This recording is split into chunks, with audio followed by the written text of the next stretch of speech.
Yes, this is a one-man band thing, and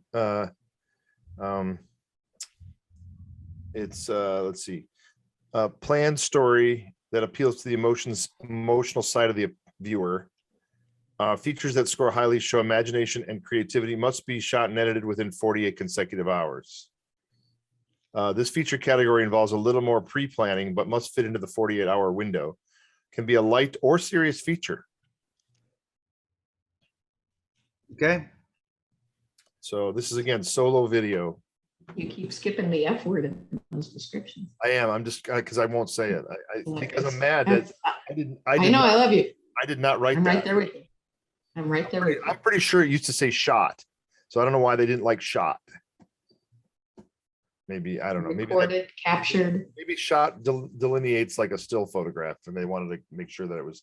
They knew that it was video. So okay, go ahead and roll this one. Mediaed.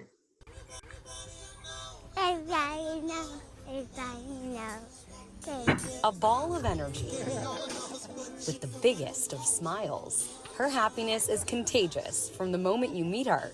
But this 6-year-old's identity is much more. Hi, my name is Kendall Ray Johnson, and I'm the youngest certified farmer in the state of Georgia.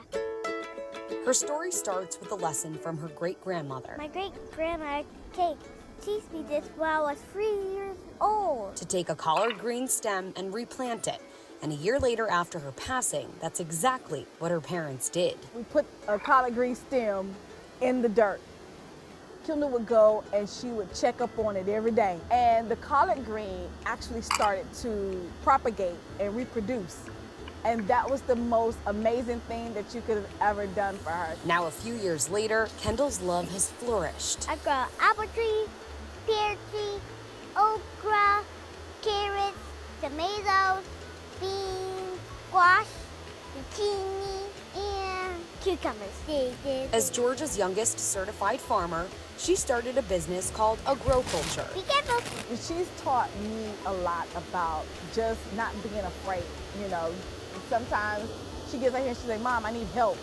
You know, I need you to hold this stick so I can tie up the tomato. And I'm like, who taught you this? Like, where does this come from? She's even teaching her peers.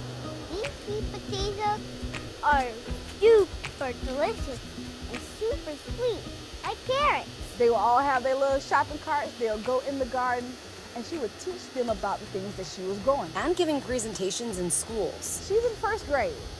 These kids are in 3rd grade. It was magic. They asked her all types of questions. She was able to respond. And they literally, when they watched her video, they were like this. Her mission, teaching kids about where their food comes from. Yeah, I can show them how to garden like me, how to plant seed, or how to make soil, or maybe to research some plants. Kendall is part of a larger conversation about the lack of black farmers. We've lost that tie to the soil. We do not get the loans.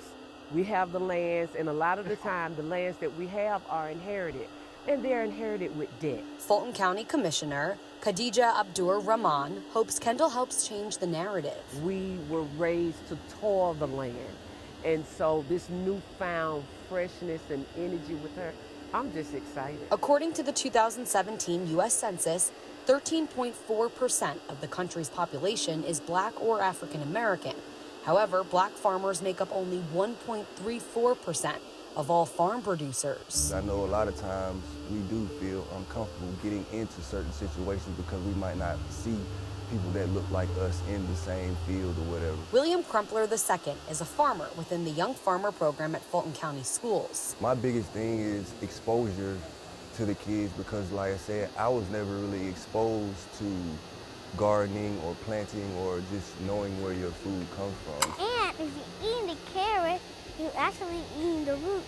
Those are the fun parts about carrots.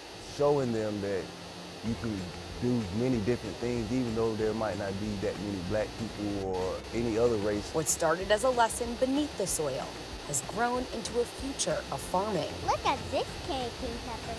It looks beautiful. Her love of her garden inspiring much needed change. Wow! In Atlanta, Georgia, You're really spicy. I'm Jessie Cohen reporting. Oh, that's a winner. We have what, 20 more to go? That was a great story. 9 more to go. All right, make your comments. The next one is going to be what?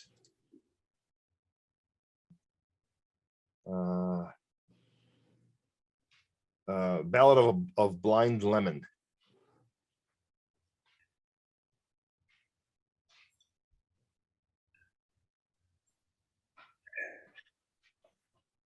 And just so we know, if Brad and Adrian leaves, Bilal and Sharon, if you're okay to continue, we'll just kind of plow through a couple more categories if we can.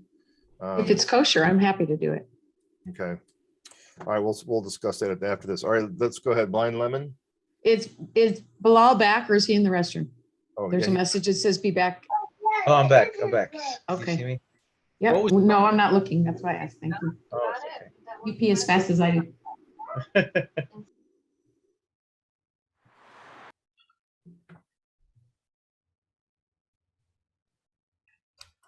No audio.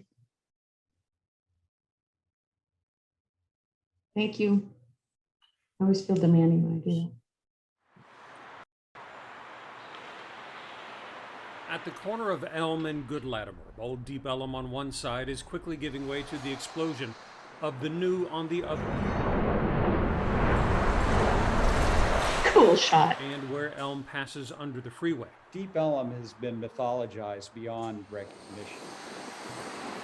Documentarian and author Alan Governor wants to talk about the Deep Elm that's already gone. This was the nexus point. This was the meeting of the black and white worlds of Dallas. A corner of Deep Elm long lost to the freeway, where black and white became a melting pot of musical colors on Friday and Saturday nights. I think it's especially significant that Blind Lemon stood at the corner of Elm and Central.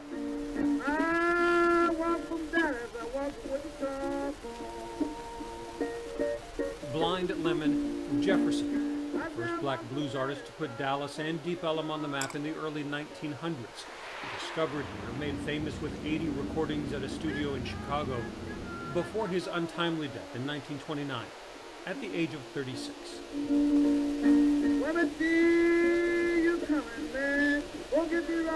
A train brought his body home to Wortham, Texas, an hour south of Dallas, to be buried in an all-black cemetery. And when I went to Wortham in 1987, I went looking for his grave and couldn't find it. But you can find it now. An hour south of Dallas in Wortham at a cemetery that bears his name. He's at the back, next to a pasture barbed wire fence, a Texas historic landmark, where visitors leave stones and coins and guitar picks. Next to his epitaph, carved in granite, a lyric from one of his songs. Lord, it's one kind favor I'll ask of you. Nice edit. But why are we talking about him now?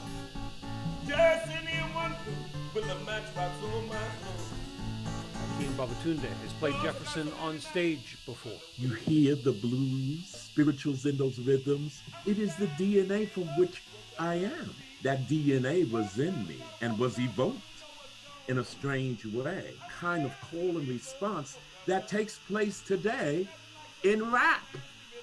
So it's consistently revisiting us. I think that's his power. He infused Deep Elm with an energy that Deep Elm today should aspire to. So this June, if the pandemic allows, Blind Lemon will sing one more time.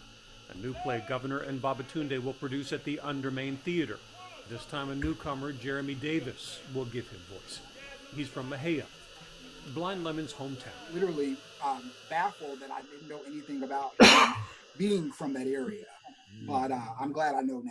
You can still find evidence of Blind Lemon in Deep Elm, a mention on the occasional historic marker, a faded banner on Canton Street with modern Dallas and its skyscrapers, rising behind the Deep Elm treasure. And if you listen as you stand on Elm under the freeway, Alan Governor says just maybe you can still hear his voice. And Akeen and I like to joke with people we bring over there that listen closely. You'll hear the ghosts of old Ellen and blind Lemon Jefferson. A voice that brought the world to Deep Ellum. A voice and a neighborhood ready to rise and sing again. In Deep Ellum, in Dallas, I'm Kevin Reese.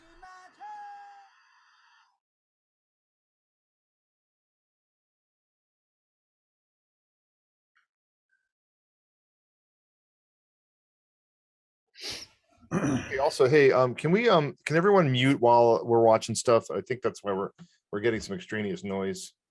That would be helpful. Are we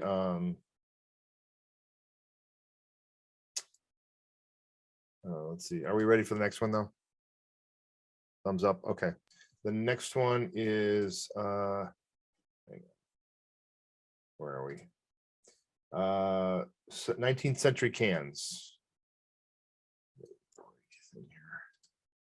There's something special about a handmade item. One small shop proves the coolest things can be found where you least expect them.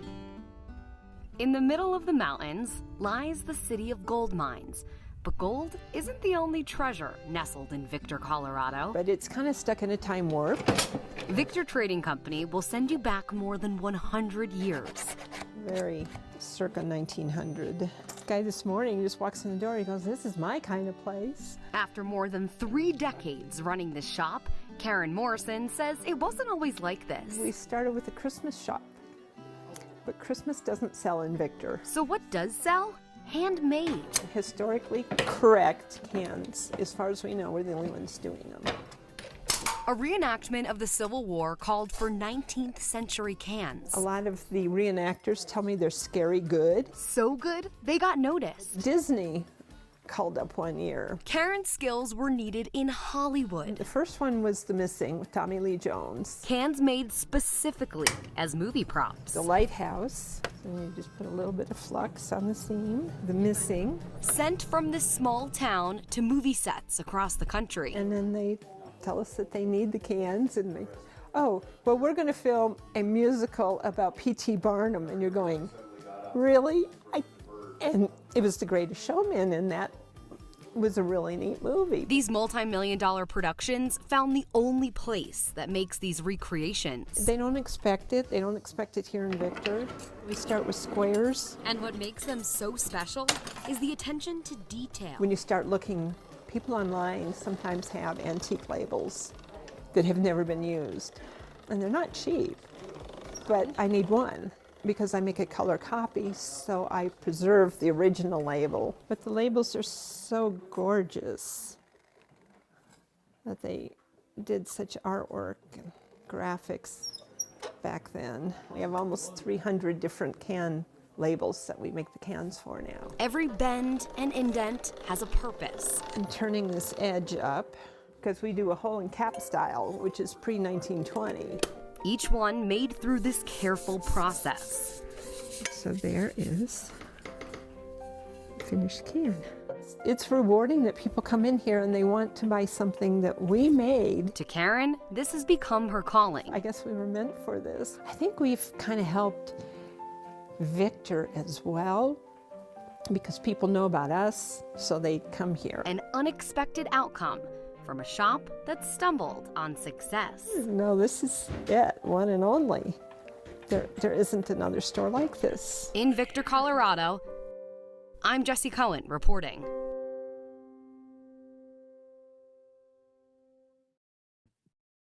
I hate to do this, but can I just see the open again, just the first 2 or 3 shots where that text is? There's something special about a handmade item. One small shop proves the coolest things can be found where you least expect them.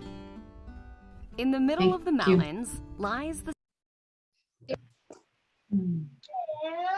Those foods gotta be so toxic.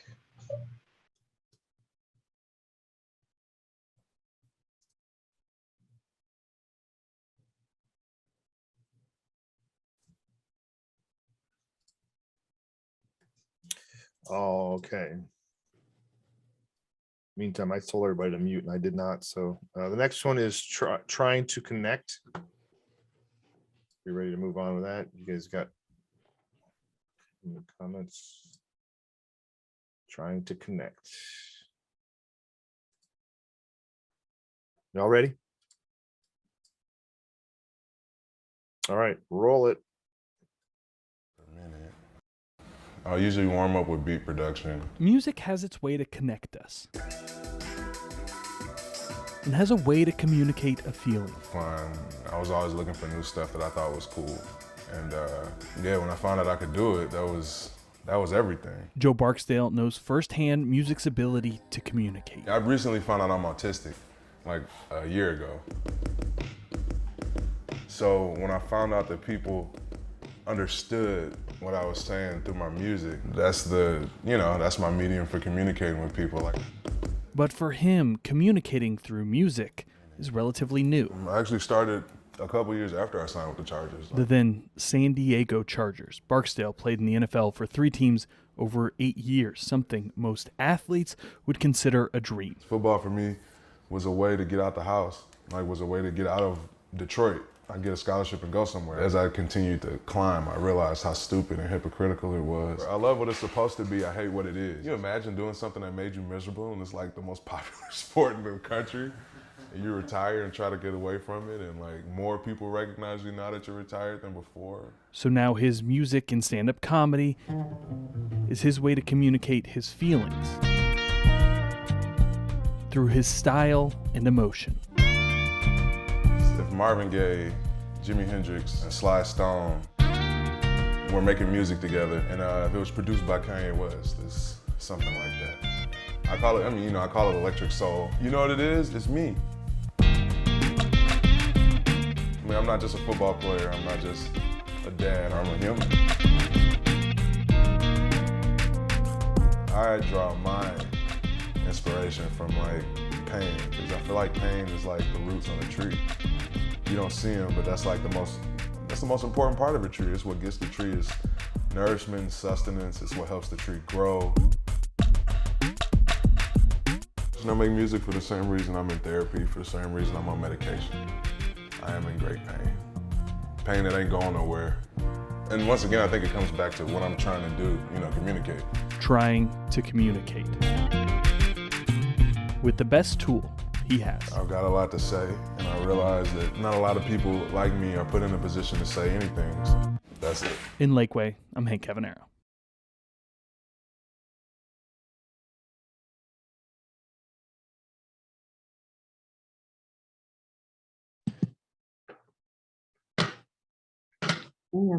I'm a little disheveled here for a minute. You're a little what? Disheveled. Hang on, I got. The next one will be what I learned from dying.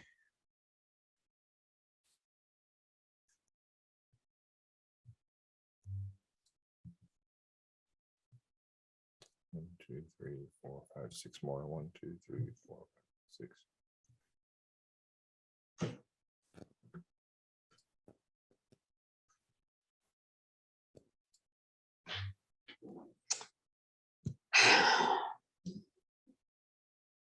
I'm sorry, what's the next one?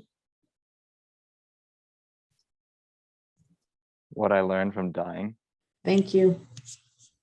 So Bob, real quickly, are you able to wrap my text around again? It's still giving me. Yeah, hang on. Oh yeah. 19th century is not even. Okay, hang on, let me see. Okay, let me move. We're doing this here. Yeah, I got you. Let's see. There we go. I don't know. I just keep clicking it and it works. And it works. So I don't know. I just keep clicking text wrap. Is it dark where you all are? Oh yeah. Yeah. Do I need to turn my ring light on now? Oh no, actually you're well lit. I got some nice overhead here. Yeah, Adrian, your lighting is really good, Adrian. Thanks. I'm in a hotel, but I do have my portable light with me. There we go. Square. I don't know if you can see, but had a Oh, the state light. Go green. That's right. Go white. All right. We ready for the next one? Yes. Yeah. All right. Roll it. Being a small paper, I do a little bit of everything. Fixing the front door, and I love learning people's stories because everybody has a story. The words written by Dave Taylor tell the stories of people, of the little city of Hawesville, Kentucky. And it's all here in the Hancock Clarion. It's the good stuff. He's the features guy.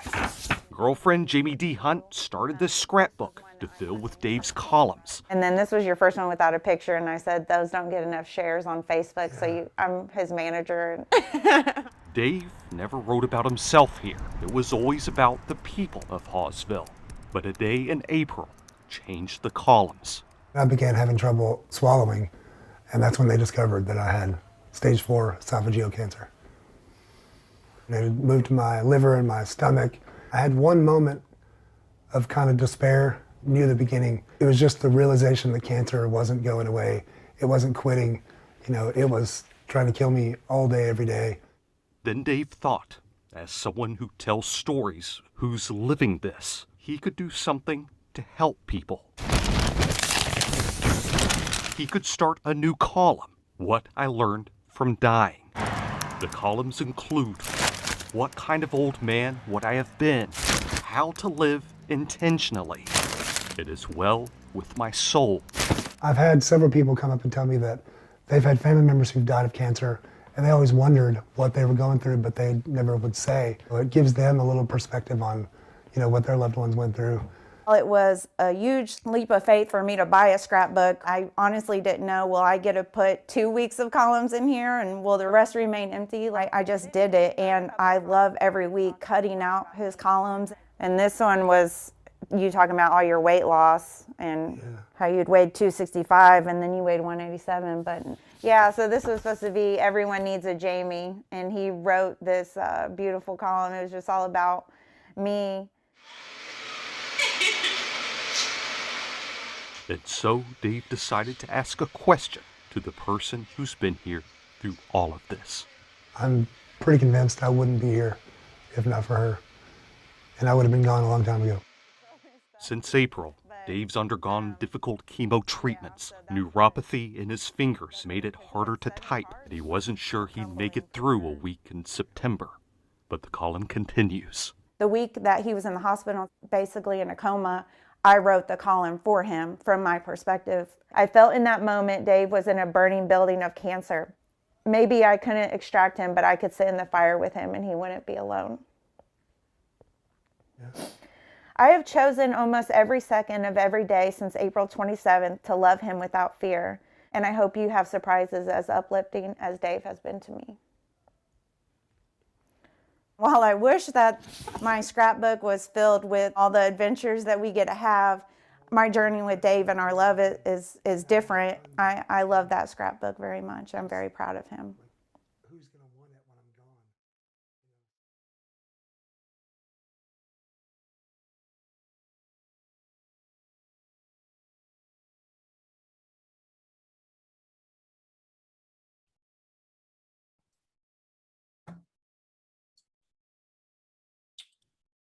Okay. The next one will be, I'm here to document them.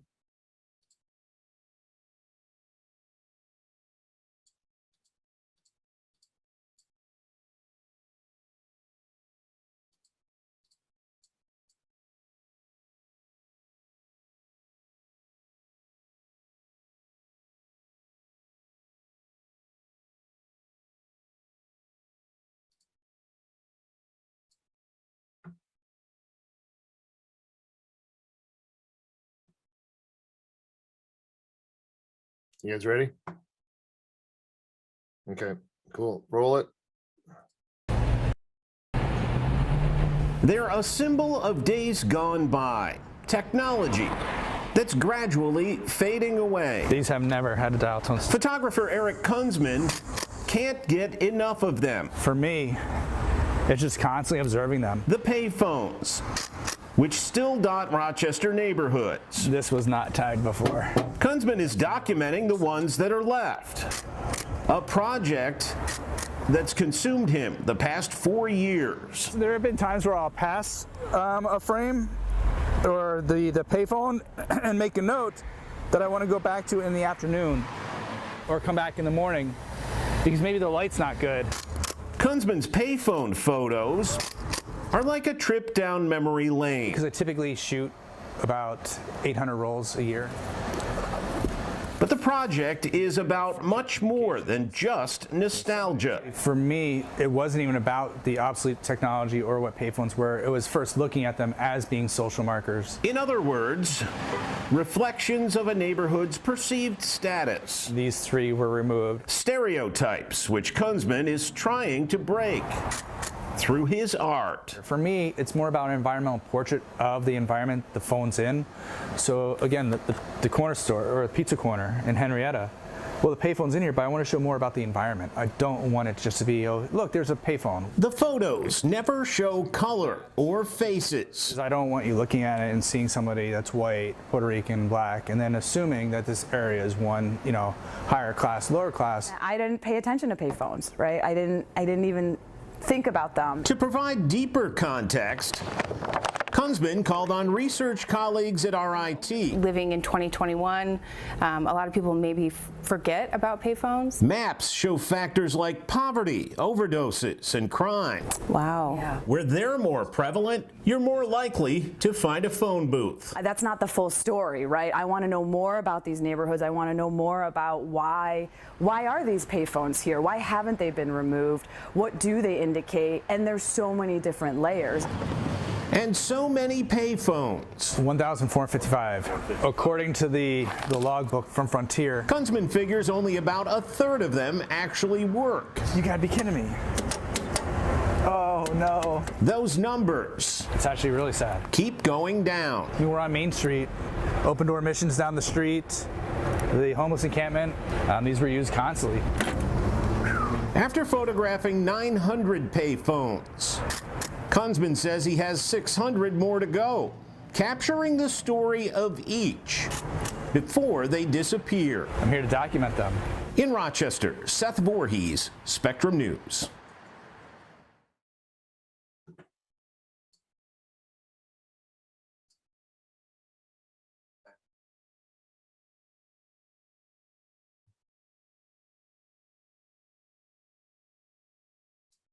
I think we used to pick those up and put those germy handsets to our ear. I just think about that now. Go, I can't even imagine doing that. Yeah, imagine if we still had payphones during COVID. Ugh. Okay, the next one is letters to Santa. I'm not done yet. Hang on, give me just a second. Are you ready? Not quite. Not quite, okay. I'm sorry, I gotta go for 1 second. I'm sorry. I'll be real quick. No problem. Too many snacks and drinks.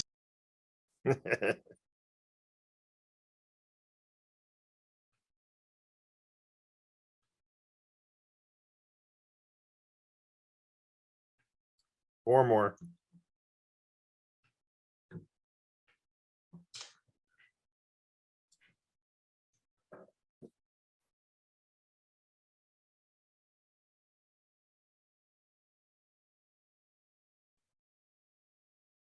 I don't see anybody else's comments on that one. That's kind of weird. Are mine showing up? Oh, hang on. Which one? I don't see comments on anybody's for I'm here to document them. Oh, no, I don't either. Did anybody write anything? If you, maybe because if they don't take their cursor off of the thing, it's oh, I think that's what I did too. Doesn't save. And Brad has just gone rogue with the comments.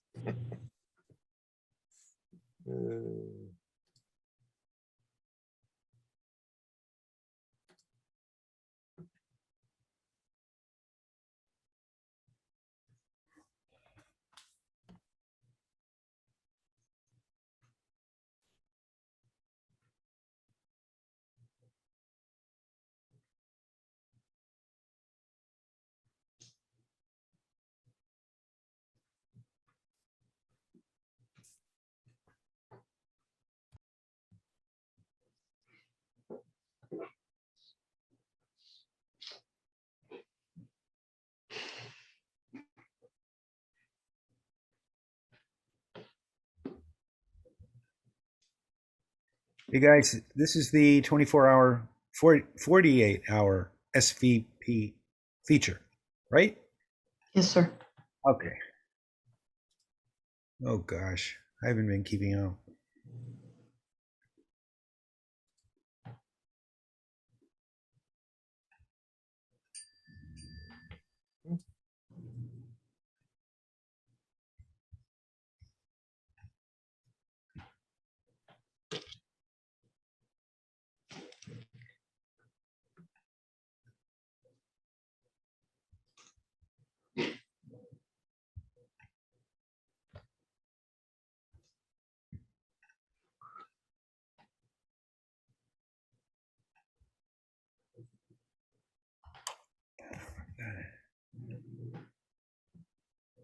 I'm ready when you guys are. I'm just doing something else while I'm waiting. Just wait. We're waiting on Bilal.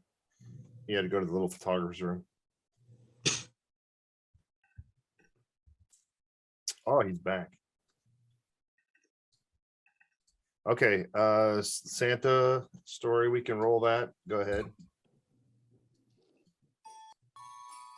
This little town, nestled in rural Indiana, Look at all this. is named after the man in the big red suit. It is the only Santa Claus post office in the United States. And that's not by accident. Well, Santa needs a lot of help because Santa is busy making toys, busy getting ready for the big trip, getting the sleigh ready, and the elves are working very hard. So we have to ask for help for Santa to answer all these letters. Checking them twice? Yes. He gets thousands of letters every year from kids all over the world. So look no further. Some head off to the North Pole. Have you gotten your COVID shot? Others end up here, where Chief Elf Mrs. Cook makes sure every child gets an answer. It's been a hard year for me. She's 3 years old. I grew up with Santa Claus. Her father found his calling early as one of Santa's helpers. And by the way, the beginning of my father being Santa Claus happened when he was 19 years old on the USS New York in Brooklyn Navy Yard as a young sailor. And he said, and these are his words, "Dear God, if I live through this war, this is what I will do. I will make children happy by being Santa Claus," and he was. For 54 years, he carried out that work in Santa Claus, Indiana. I found those letters that my father had answered in the 30s. And of course, children were asking for underwear and socks and mittens. Now, Xboxes and computers and switches, and sometimes I don't even know what they're talking about. We want some poppets. Mrs. Cook is an expert when it comes to the letters written in English. I have not really been good this year. But when she gets letters in other languages, that's when more of Santa's helpers step in. Ich weiß, dass du im Moment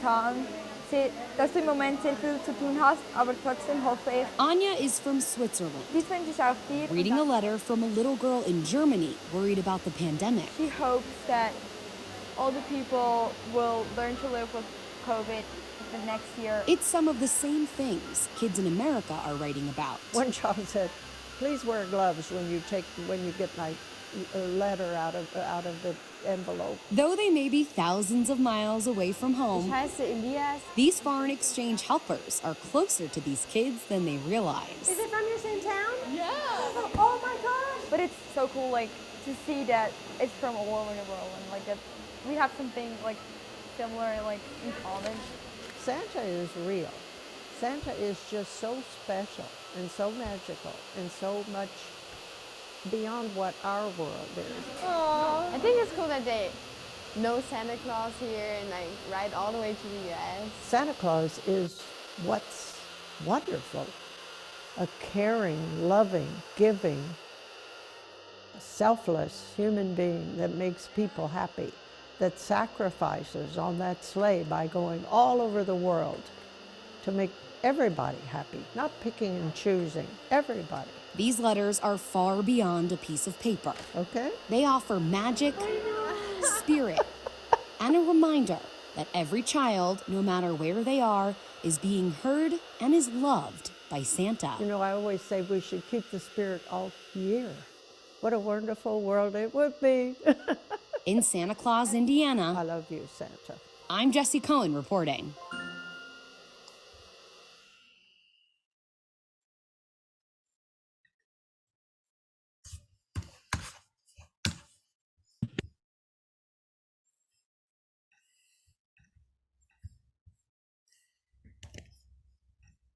Historic Plain is next.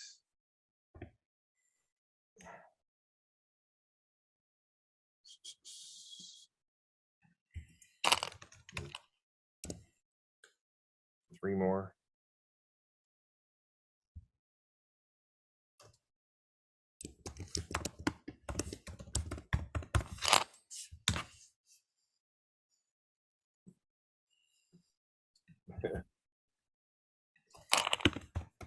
All right.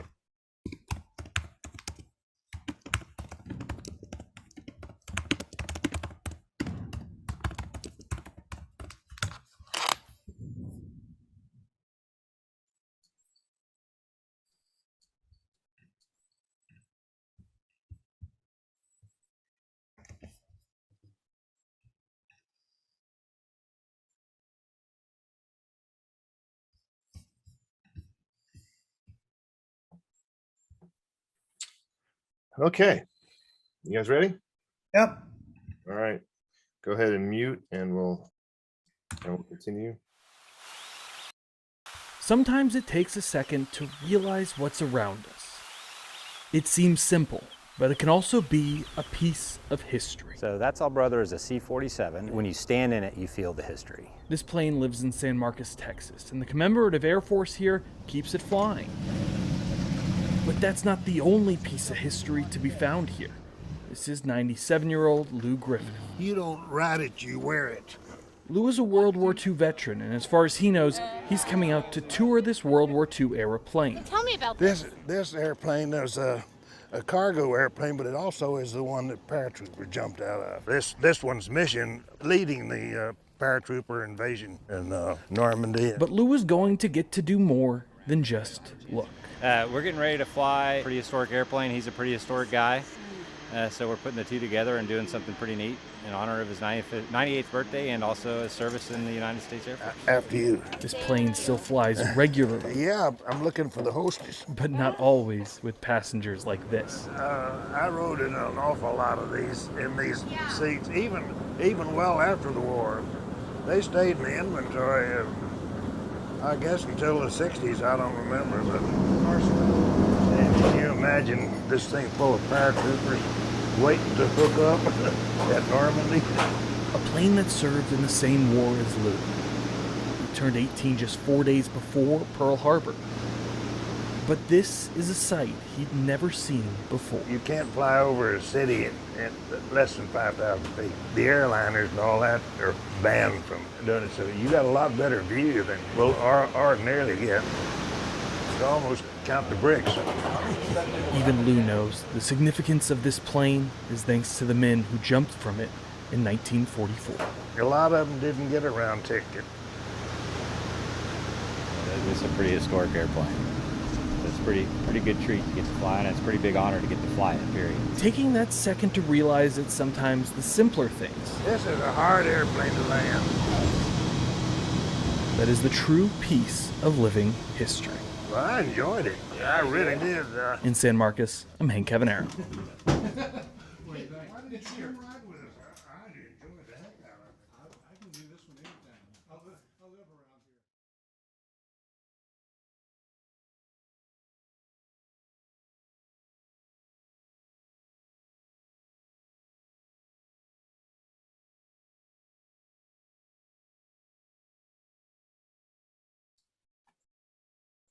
Dad, You Are So Strong is the next one.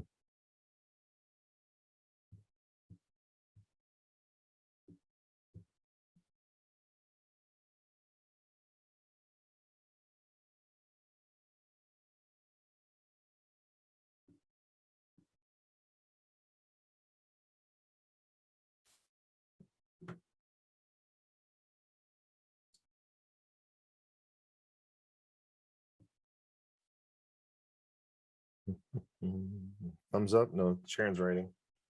Thumbs up. Adrian, good? Okay. Dad, you are so strong. Roll it. In Little Springfield, Tennessee, just about everybody knows a man who's there for the best days of their lives, the memories they treasure. DJ Johnny Gardner.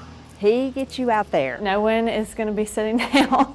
If you're sitting down, he's going to come find you, and you know he's going to come find you. He teaches you all the dances. He just makes you feel like, okay, I can do this. He's just an amazing person. He is happy to be there. He loves his job. Family reunions, weddings, proms, school events. My dad does it. Nobody knows DJ Johnny's spirit better than daughter Ashley Woodson and her little girl, Kimmy. Okay. Everyone has the same story. They could feel his love and his energy. A town remembers well the last time DJ Johnny told them to get up and dance. The last time they saw his smile. It was a year ago DJ Johnny was diagnosed with COVID. Complications led to a massive stroke. The many long days of DJ Johnny's stay in hospitals began to pass. He flatlined 3 times.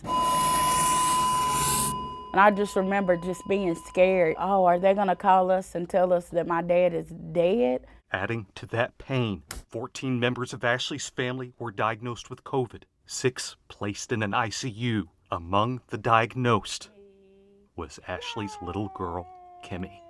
Then COVID took the life of Ashley's grandfather. It became a nightmare. The virus is real, and it struck our family that fast. As the days in hospitals continued, 30 days, 60 days, 90 days, Ashley began to wonder if her father would ever come home. I had those thoughts of, man, this might be the end. According to Psychiatric Times, post-traumatic stress disorder can come from any event where your life or safety is at risk, which includes families like Ashley's, ravaged by COVID. The Henry Ford Health System says the signs of PTSD include nightmares, reliving the experience, emotions that feel out of control.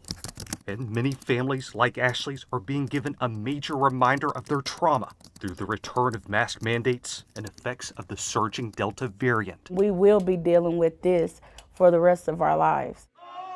Yes, Lord.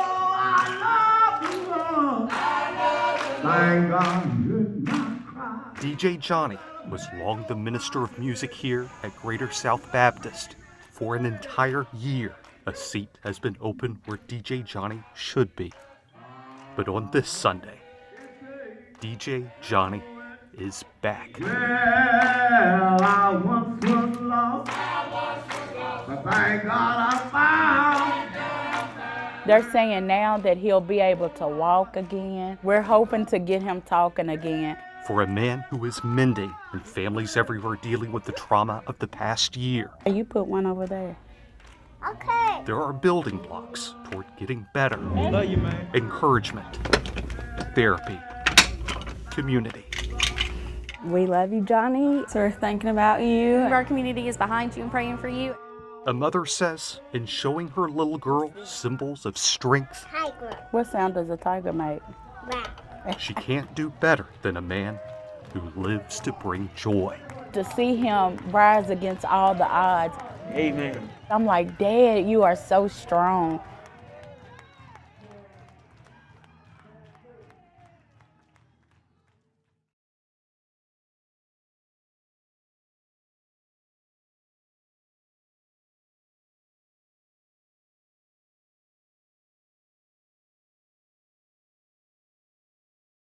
Did I catch that? He said Johnny used to be the minister of music at that church. I think that's what he said. I applied for that job and I never got it.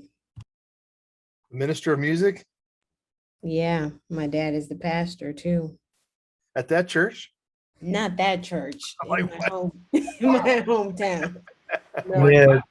Guys, You know, Adrian, he should have gotten a job judging. That's harsh.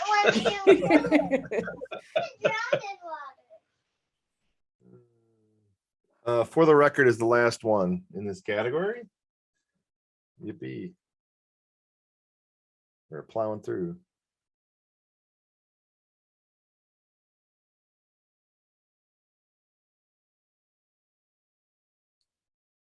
Just let us know when you're ready.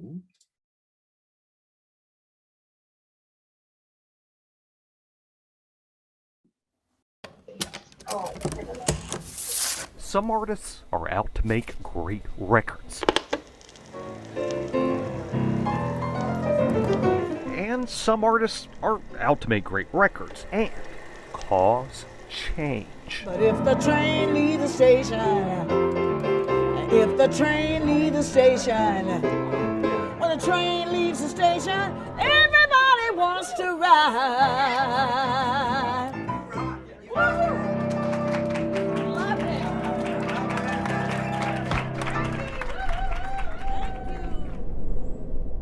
Meet Frankie Staten. The one chocolate cowgirl, I'm eastbound and down.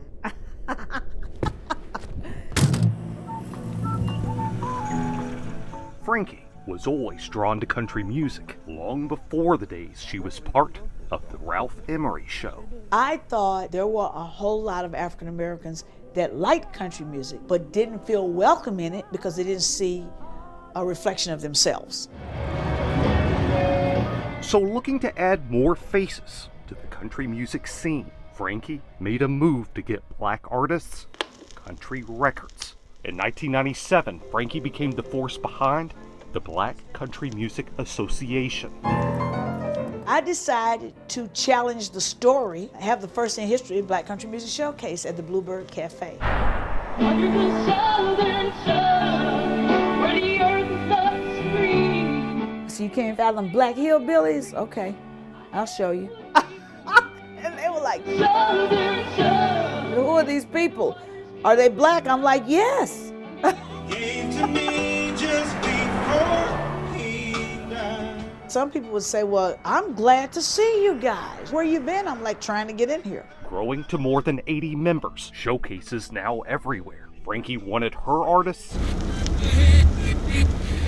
on the radio, on records. There were representatives at my showcases. They felt that their market was not in the black community. It just was a closed industry. They didn't see where we could benefit them. They just didn't see it.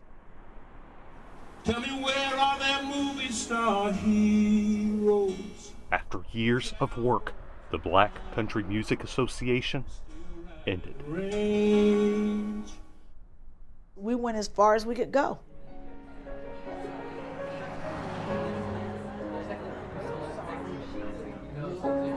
We may never pass this way again. Still out playing, Frankie's proud when she sees a record by a black artist on the country charts. You get Lil Nas, you got Jimmy Allen, Rihanna Giddens, the Chocolate Drops, you know. We're gonna create it for ourselves, whether the industry is involved with us or not. We're gonna do it on our own.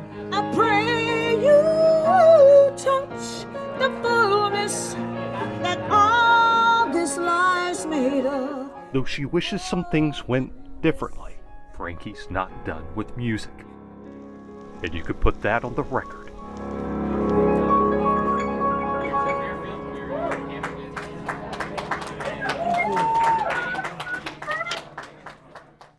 So are these two last pieces by the same guy? I love pasta. I mean, sounds like it. Those are my number ones and twos right away. I think this became your number one. That was really good. So human. So beautiful. Beautiful. I'm not sure I like the open, but I can certainly live it. Hello. See, I love the opening. That's Yeah. we're opposite. Well, but she opened it. I don't know. Okay. I thought it was kind of opened twice, but maybe not. Oh, I mean, I get that where it felt like it ended when the piano stopped and then it goes back to her. Very true. Just for the, what were you gonna say? My favorite piece, amazing, great use of props, projection, editing, beautiful tight shots, use of light, compression Which shot. one? This one? The last one, For the Record. I agree. It was Yeah. outstanding. Yes, and yes. Oh, it's beautiful. Yeah, beautiful. And then I got that's my number one, and then number two is Dad, You Are So Strong, which is number 10 on our list. Then I haven't thought of number 3 yet, or 4. Yeah, I love the first piece. It's just a positive story. We just don't see positive stories too much anymore. I thought it was a really good character, a good family, a good story. Use of a sliders, beautifully shot, as all of these are. Sharon, you've done a great job with everybody, man. I'll tell you, everybody knows how to shoot this stuff now. It's absolutely amazing. Yeah, thank you. But I didn't like the first piece. I didn't think they got the little girl doing what she was doing enough. I thought they were struggling with their gear. I thought there was a lot of soft stuff, and they did really well when the little girl was sitting in the chair, and they did really good work capturing her character. But we never really saw her. We saw her play with a little bit of dirt. We saw her kind of over here and over there. It didn't have. I thought they struggled with their gear. I thought it was a cute story, great character, very positive, but I didn't think it had a lot of chronology, and it was mostly the bites that carried it. I didn't think the B-roll was very strong. I think we have better. I think the trying to connect story with the musician who was the football player was good. It was all in one location, so it was a pretty simple shoot, but I thought he was very human. He revealed a lot, and I thought it was kind of an interesting reveal that he hated football, the way that rolled out. And that wasn't a visual reveal. I thought it was a great epiphany for him, and I really liked that one. I thought What I Learned from Dying was good. Very emotional, very hard to tell. I thought it had a weak ending, but I thought it was really good. Yes, I agree with that comment. I like that story a lot, except for the ending. Could have had a little more power of shot for ending. So Santa was cute. Santa's another one that was easy and simple. Letters to Santa was a little long, maybe an honorable mention, but I thought the character was amazing. Oh, since everyone's putting their thoughts on the record, I will start with the last one on the record. I love the opening shot. I think editing music is tough. I think the edit off the top was seamless. My favorite line from Frankie was when she said, and I'm paraphrasing, someone asked her where she had been, and she said, trying to get in here. And I feel that way today, judging these entries with you. I see a few stories about people that look like me. I don't see on-air talent of folks that look like me. And I know people who look like me who want a seat at the table, but they don't advance, and they're never asked to judge. And so one of my biggest challenges as a Black woman, my mentors and people that I look up to, who I think are these great storytellers, don't look like me. So it's not just in journalism, but it's in music as well. And I learned that from that story. I also liked What I Learned from Dying. I liked that the journalist captured that he was nervous, his feet shaking, his hands shaking throughout. And My Dad Is So Strong was my other favorite. that foot shot was the thing that told you. He knew the reactions to everything. You know? That's always awesome.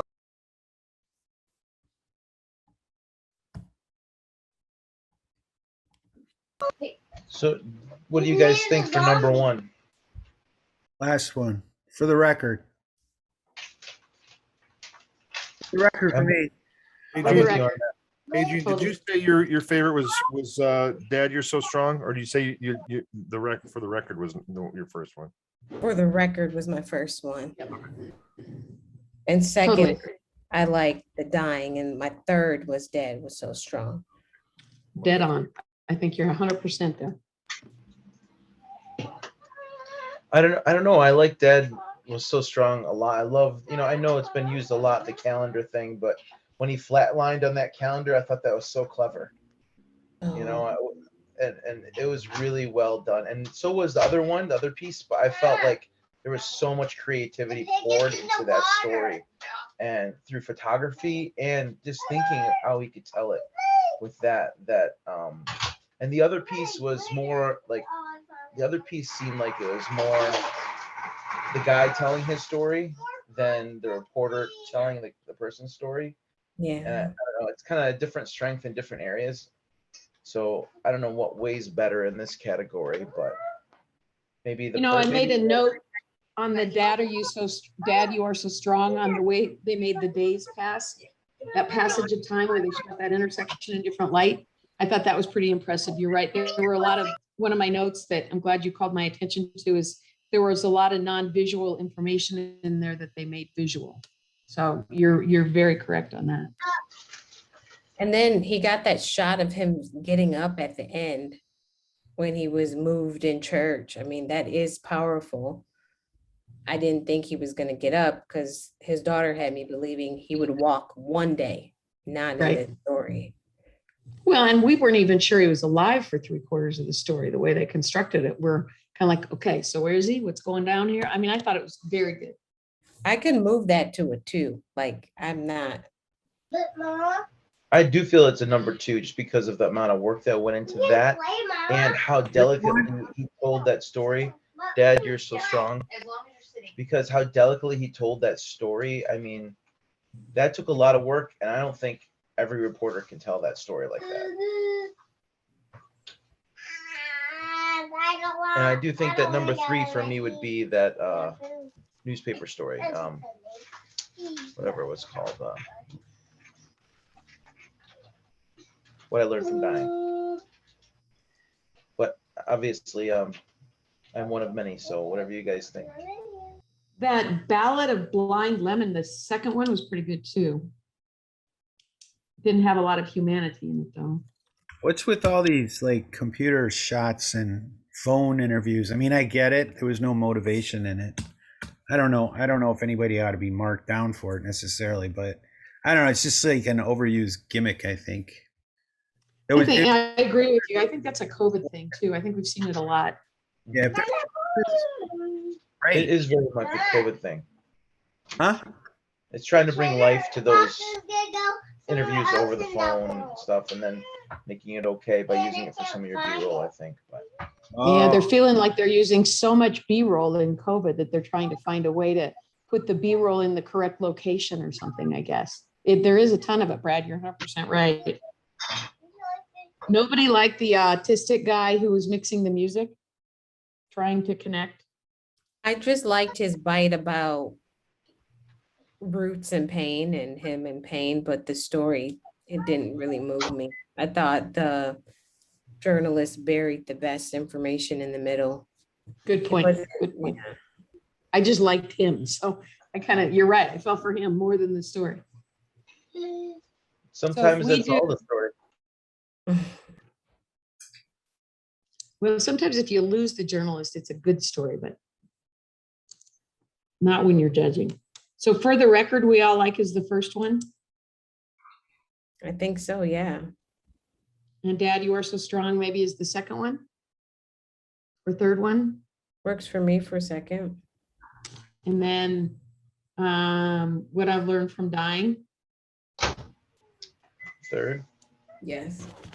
I would love for Letters to Santa to get an honorable mention, just because it's such a good character. Great character, very good character. And it was shot Really well. good.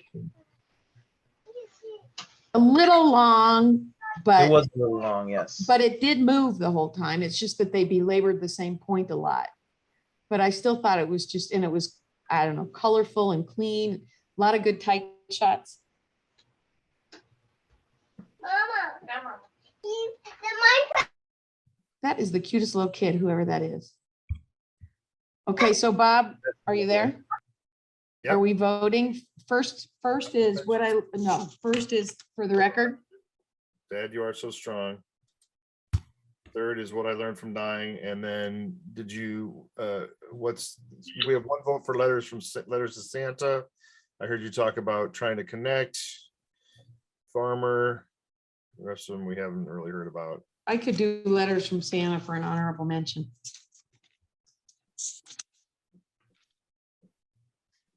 Yes, no, maybe so. Anyone else? Hello, Brad. Are you a freeze frame? I'm just looking back at my notes. I need to see you eat. No, I'm doing it. I need to see you eat. Whoa. I'm taking it. Sorry. You have great Nat sound going. I love it. You don't need to hear the wrath of mom. Been there, done that. Trust me. It's all good.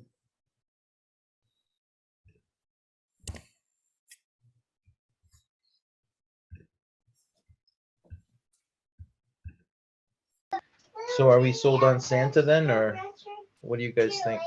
I keep looking and going back to that one.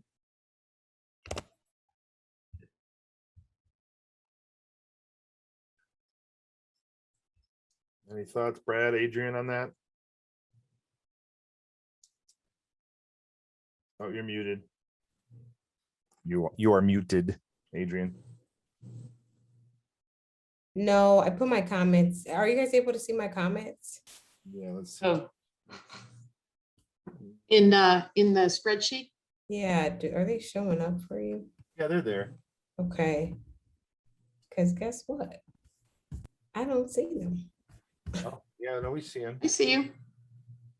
You Oh,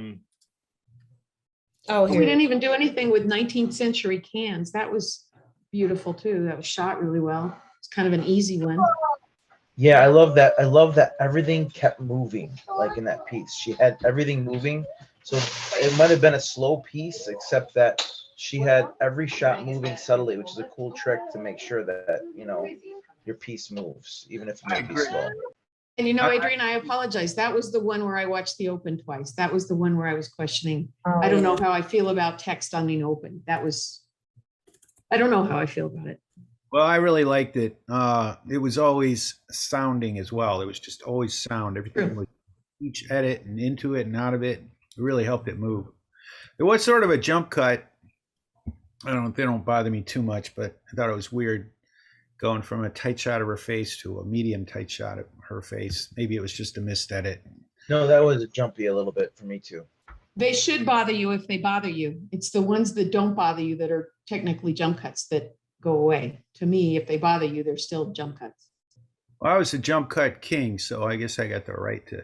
I know, but they didn't bother you. If they bother you. don't get me started. Okay.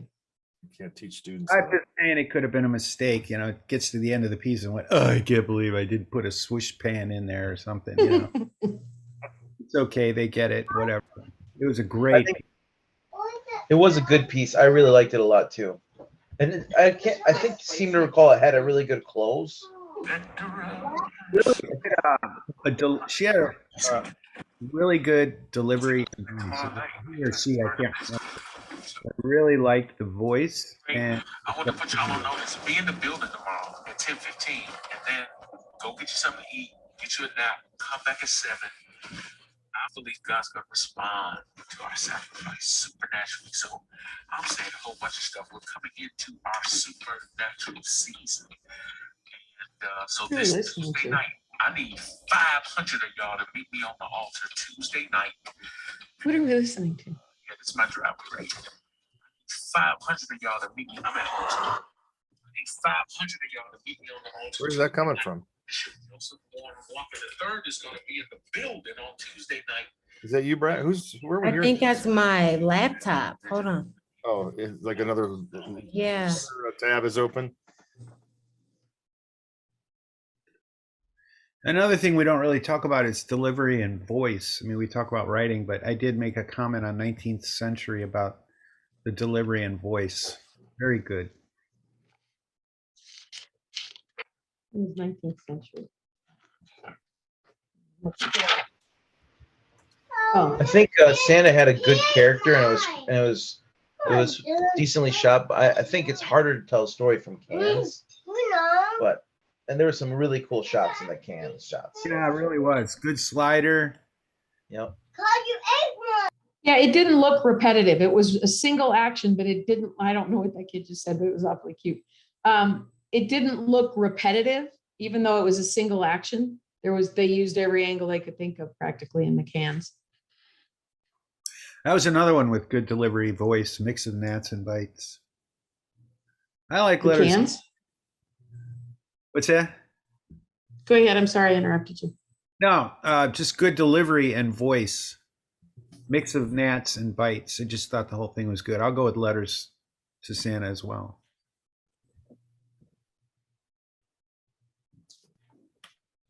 I'm good with that. I still oftentimes go with my first impressions and I like letters to Santa. Yeah. That had everything executed really well. Shots are right. The colors are great. Slider. There's movement on the slider. And I had these MMJs have been trained so well. Just really good stuff.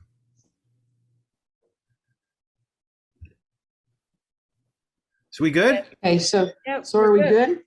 Yes. Santa, letters So to Bob, Santa. do you have it? Letters to Santa then is the honorable mention? Yes, that, Okay. yes, sir. All right. So yes, I have it. We have For the Record, Dad, You're Strong, What I Learned from Dying, and Letters to Santa. Is that correct? Correct. Yes, that's correct. Now, okay, and that's good. That's final answer. All that. Yeah. All right. Yeah, So, what I want to mention is, I think you'll find this interesting. The top three were the same reporter. Really? Did they Top enter three. order? Yeah. Same report. Same MMJ did all three of those wins. So Wow. it's They pretty enter impressive. reporter category? It's a report. It's a solo video. Yeah. Okay. Right. But did they Isn't that enter, funny? We were trying to decide 2 and 3 and it was all the same did person. they enter in the one that Boyd and Vanderveen entered in? No, it's a different. This is MMJ. So that person was not in. Up and comer. Yeah. Also, here's the other fun fact. 19th century cans and Letters to Santa are the same person too. So Oh, good. At least So- that person's getting recognition then. Yeah, That's so- good. So I was like, well, either way, she's gonna be happy. Should we call her and ask her which one she wants to win? I'm Yeah, just there you go. kidding. You're allowed to enter more than one? Yeah. That's new. Yep, you can enter. Yeah, you can enter more than one. Wow. No wonder it's going to take 2 48-hour days or 2 24-hour days each. The thing is, you can get like the rules are you can enter up to 20 in the entire contest, which means not just photojournalism, but video editing, still photography, documentary. There's 6 divisions, so you can enter up to 20. I'll So also you can say, compete against yourself like she Yeah. just did. Are we going to Also- have more than 4 or 5 winners? yeah, exactly. It'll be like, yeah. And then the same reporter did the farmer as the Letters to Santa. So Okay. just Well, so that's cool because I really like that farmer piece. I That makes feel actually, yeah, they're very similar. I feel good that you guys are consistent anyway. You like what you like, so that's good.